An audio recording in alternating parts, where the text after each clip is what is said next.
Hello everyone.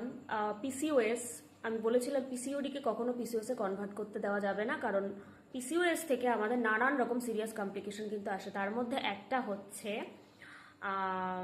Endometrial cancer, যেটা কোথায় হয় আমরা জানি কি, প্রত্যেক মাসে একটা ত্রিভুজের মতো যদি আমরা দেখি, তার লাইনিং, জরায়ুর যে লাইনিং যেটাকে বলা হয় এন্ডোমেট্রিয়াল লাইনিং, সেই লাইনটা প্রত্যেক মাসে কিন্তু তৈরি হচ্ছে এবং সেটা একটা সময়ের পর গিয়ে ওই লাইনিংটা ছিঁড়েই ব্লাডটা হচ্ছে, যেটাকে এক কথায় বলছি পিরিয়ডস, যে ব্লিডিংটা হয়।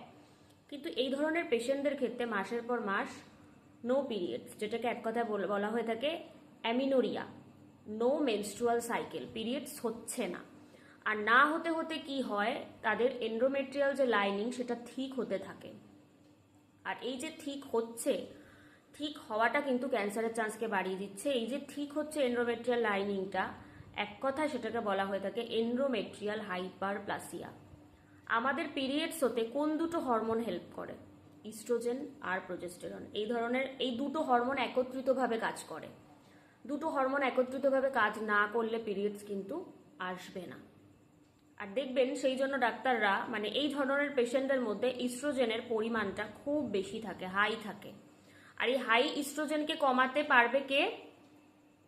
প্রোজেস্টেরন। সেই জন্য ডাক্তাররা কন্ট্রাসেপটিভ পিলস দেয়, যেটা প্রোজেস্টেরন দিচ্ছে। মানে এক কথায় প্রোজেস্টেরন কন্টেইনিং কন্ট্রাসেপটিভ পিলস, এক কথায় হরমোন পিল আপনাকে দিচ্ছে।